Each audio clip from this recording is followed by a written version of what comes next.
My boyfriend's wealthy parents walked past their grumpy older gardener without a glance, even though he was clearly struggling. I, however, stopped to help him. What I didn't know was that the family's powerful matriarch was watching everything from an upstairs window. Later that day, when I was introduced to her reclusive billionaire husband, he already knew exactly who I was. Before we get to that tense garden party, let me know in the comments what city you're watching from, and remember to subscribe for more stories every day. Now, back to that long, uncomfortable drive. The trip to the Prescott estate felt like traveling into a different world. With each mile, the familiar scenery faded and was replaced by rolling, carefully shaped hills and massive stone gates. I sat in the passenger seat of Jacob's car, my hands tight in my lap, anxiety twisting in my stomach. Today I was finally meeting his family, and from what Jacob had told me, this wasn't a casual visit, it was more like a final evaluation. Just remember the essentials, he said, rehearsing the details for the third time. My father, Philip, will talk about business, just nod. My mother, Isabel, will ask about your family, keep it vague. Then there's my grandmother, Vivian. He sighed, sounding more stressed than I'd ever heard him. She's the one who decides everything. She's quiet, but notices everything. Be respectful, stay calm, and whatever you do, don't show weakness. Weakness? What does that even mean? I asked. I don't know, just try to be perfect, he muttered. I loved Jacob, but I hated this pressure. I didn't like feeling as if I had to prove I deserved to stand beside him. I worked as a pediatric nurse. I was good-hearted, and I believed that should count for something. But in the Prescott world, I was judged by entirely different, colder standards. We finally turned onto their private road. The house was massive, like an old English manor. As we pulled into the circular driveway, my nurse peeked, and that's when I saw the gardener. He was an older man in worn overalls and a faded cap, kneeling by a line of beautiful roses. He was struggling with a heavy wheelbarrow stuck in the soft ground, his face red with the effort. Just as we got out of the car, the front doors opened, and Jacob's parents walked out to greet us. Perfectly styled, perfectly calm, classic old money confidence. They saw the gardener struggling nearby, and Philip simply shook his head with mild irritation. The staff they hire these days is unbelievable, he muttered, then turned to us. Their greeting to Jacob was warm. Their greeting to me was a cold, polite assessment. So you must be Nora, Isabel said, her eyes scanning my simple but appropriate dress. But I was focused on the gardener. He was still struggling, ignored and dismissed by the people who employed him. Their indifference sparked something in me. Excuse me for a moment, I said, cutting Isabel off politely but firmly. Before anyone could react, I walked across the lawn to the old man. That looks heavy. Want some help? I asked. He looked surprised. No, miss. You'll ruin your dress, he warned. It can be washed, I replied. I grabbed the other handle, and together we freed the wheel from the mud and pushed the barrow to the edge of the roses. Thank you, he said, breathless. You didn't have to. Everyone needs help sometimes, I said. From the corner of my eye, I could see Jacob's family watching, horrified. I had broken their unspoken rules, ignored the hosts, delayed introductions, and helped the hired help. I smiled at the gardener and returned to the porch. Isabel stared openly at the smear of mud on my sleeve. Well, she said, her voice sweet but icy. It seems you found your place already. How? Rustic. Jacob looked embarrassed. I felt anger rise, but I kept my posture straight. They saw the dirt on my dress as a sign I didn't belong. They didn't realize it would be the very thing that changed everything. Inside the porch, her disdain washed over me. The word rustic hung in the air, perfectly crafted to belittle me. I looked at Jacob, saw his regret, and stopped him from defending me. There was no point. I'm sorry, he whispered as his parents moved away. She shouldn't have said that. You warned me, I said quietly. Let's just leave, he urged. I looked out at the garden party. wealthy guests laughing, sipping champagne among roses. Leaving now would only confirm what they thought, that I couldn't handle their world. No, I said. We're staying. I'm here for you, not for them. He squeezed my hand, relieved, and we walked into the crowd. The party was polished and emphasizing friend, as if our relationship were casual. She's a pediatric nurse, such noble work, she'd add, making it sound insignificant. I smiled through every introduction. Occasionally, I noticed the gardener, Theodore, working quietly in the distance, focused and calm, far removed from the party's shallow chatter. Jacob tried to shift conversations to things I cared about, but his parents always redirected them to money, travel, or the difficulty of maintaining an estate. At one point, Philip said, "Jacob tells me you live in the city, a small apartment. It must be difficult, the noise, the crime. We believe in giving our children space." Jacob jumped in, but I gently stopped him. "It's small, but it's home," I said with a calm smile. My refusal to be embarrassed seemed to frustrate them even more. Then the mood shifted. A ripple moved across the crowd. The true matriarch, Vivian, appeared at the terrace. She was exactly as Jacob had described, tall, elegant, with white hair, in a perfect chignon. She had a commanding, focused presence, and as she descended the steps, guests moved aside. Philip and Isabel hurried to her, suddenly behaving like nervous children. This was clearly the real power in the family. She moved through the garden slowly, acknowledging people with brief nods. With every step, she came closer to us. Jacob tensed. "This is it," he whispered. "Be polite, let her lead." She reached us. Isabel tried to take control. "Mother, this is Jacob's friend, Nora." Vivian turned her full attention to me. Her sharp blue eyes studied me. From my simple dress to my nervous smile, to Jacob standing beside me. And then her gaze settled on the faint smear of mud on my sleeve. Jacob stepped forward, about to explain, but Vivian raised one hand. Jacob stopped. Isabel's confidence faltered. Vivian looked at me and spoke in a calm, neutral tone. "That is a lovely dress, my dear. It seems something happened to it. Tell me what occurred." "It was a test. I knew it." Isabel jumped in quickly, trying to steer the story. She just had a clumsy moment. "Nora, you really should have freshened up first." Vivian turned to her daughter with a look so cold it silenced her instantly. "I was not speaking to you, Isabel," she said. Then she looked back at me, waiting. "My name is Nora, ma'am," I said, steady. "I was helping your gardener. His wheelbarrow was stuck in the mud near the roses."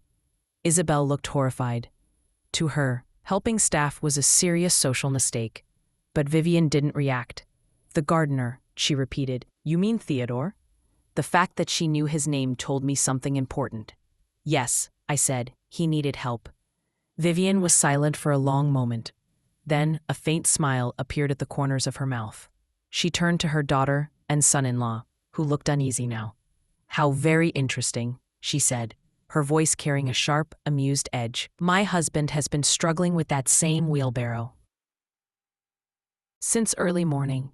The back wheel is bent, making it nearly impossible to maneuver. What disappoints me is that not a single person in his own family, people who enjoy the beauty of this garden he maintains, offered to help him." She turned toward me again, and her smile, once edged with irony, had softened into something warm. "Yet you, a guest visiting for the first time, chose to help. That says a great deal." In that moment, it felt as if an informal judgment had been made right there in the garden, and unexpectedly, it leaned in my favor. The color drained from Isabel's and Philip's faces as they realized what had just unfolded. They had tried to twist my kindness into a weakness they could use against me, and instead, their own mother used that very moment to expose what they lacked. They weren't just aloof. They had revealed themselves as inattentive, indifferent children. Then Vivian did something that sent an even stronger shock through her family. She stepped forward and gently took my arm, a clear, unmistakable public gesture of support.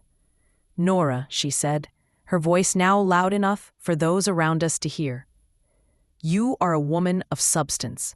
I find that refreshing. She squeezed my arm lightly. Come, walk with me. I want to introduce you to the most important person in this family.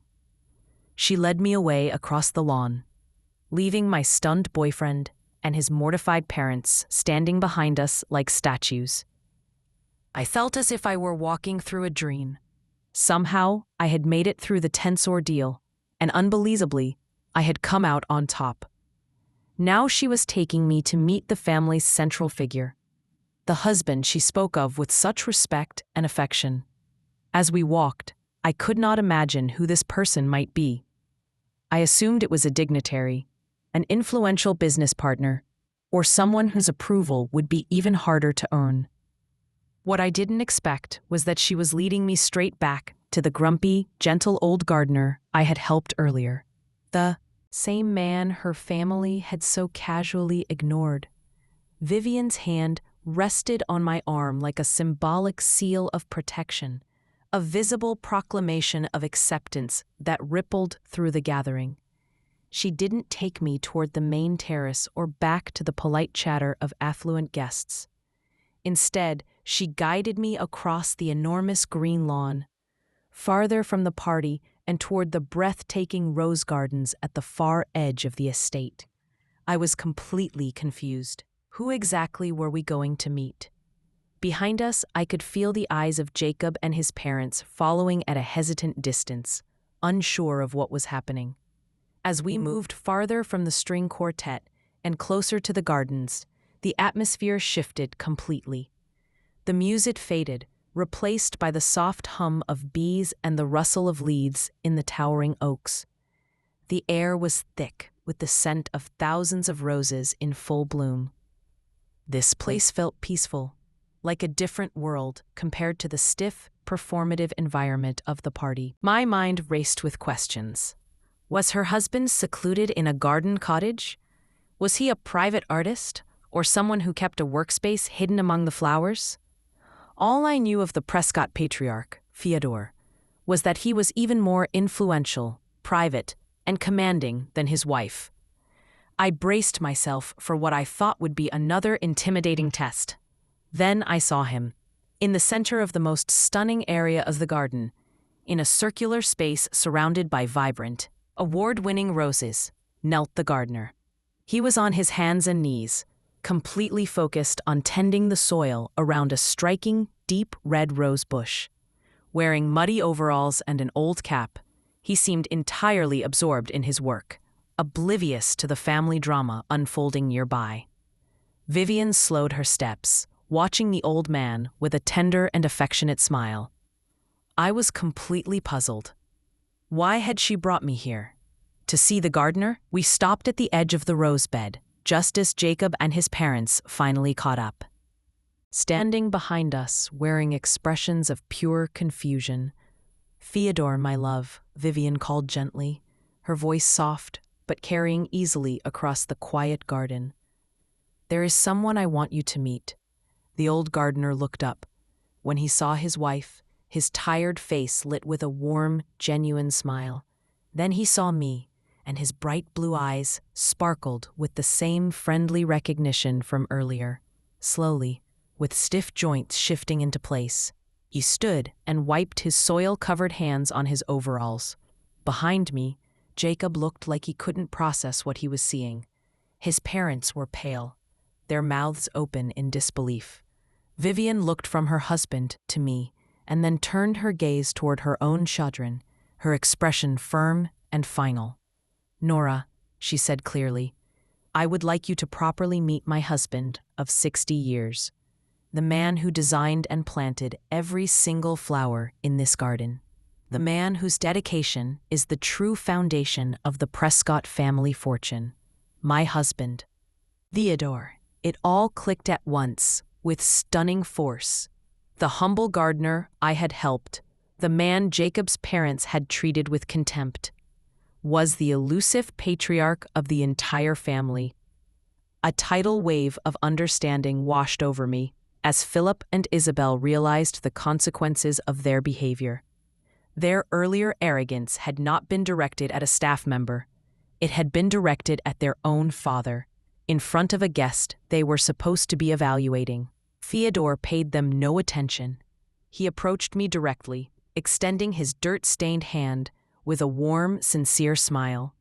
"Nora," he said in that same gentle voice, "it is a pleasure to officially meet you. My wife has told me for years that our children have become so focused on the rewards of hard work, they've forgotten the value of the work itself." His blue eyes held mine. "Thank you for showing that at least one person in this generation still understands what it means to help another without hesitation." I shook his hand, confidently. "The pleasure is mine, Mr. Prescott." He chuckled. "Please, call me Theodore." He then looked past me to his stunned son and daughter-in-law. His expression shifted to something cold and businesslike. "Philip, Isabel, you and I will be having an important conversation tonight. It seems you need a reminder of the values this family was built on." Standing between the matriarch and patriarch, I realized the test was over, and I had passed it without even knowing I was being tested. But for Jacob's parents, their real reckoning had only just begun. The walk back from the rose garden to the main terrace felt surreal. I walked flanked by the two most influential people in the Prescott lineage, Vivian on one side, Theodore on the other. He had cleaned his hands with a silk handkerchief, but made no attempt to change out of his dirty overalls. It struck me as a deliberate, powerful message. He was proud of his work, and he refused to hide it. Jacob walked beside me, smiling, with quiet joy, while behind us trailed his parents, ashen and silent, like disgraced court members. When we returned to the party, the atmosphere shifted instantly. Conversations faded. People stared. Vivian guided Jacob and me to her private central table. Theodore sat at the head and Vivian at his right. She gestured for me to sit beside her, the seat of honor. What followed was a master class in calm, calculated accountability, not directed at me, but at my future in-laws. Vivian and Theodore spent nearly 2 hours conversing almost exclusively with me, asking about my work as a nurse, my commitment to helping others, and my small community garden project. Theodore asked thoughtful questions, not with the tone of a wealthy man humoring a hobby, but as someone genuinely interested. Gradually, the most influential guests at the party drifted toward our table, not to speak to Philip or Isabel, but to meet me. I, the woman they had labeled as unremarkable, became the focus of attention at the Prescott family's most significant event. Meanwhile, Jacob's parents sat silently at the far end of the table, forced to witness everything. When the evening ended and Jacob and I prepared to leave, Theodore and Vivian walked us to our car. Theodore held my hands gently. "Nora," he said, "you have a strong heart and a grounded character. You are always welcome here." Vivian turned to her son and daughter-in-law. Her voice was firm. "Philip, Isabel, you will apologize to this young woman for your behavior. She is an asset to this family, something you failed to recognize." In the car, Jacob took my hand. "I've never seen my parents so quiet," he said. "But my grandparents, they saw who you really are." I looked out at the glowing sunset. I had earned their respect not by pretending or performing, but simply by being myself, someone who chose kindness when no one else did. The Prescott legacy wasn't built on wealth or status, but on integrity, something the younger generation had forgotten. My place in Jacob's life wasn't secured by fitting into their world. It was secured by proving that I lived by the values the family truly stood for. It was a powerful reminder that genuine character will always be more valuable than appearance. Thanks for watching, and we'll see you in the next one.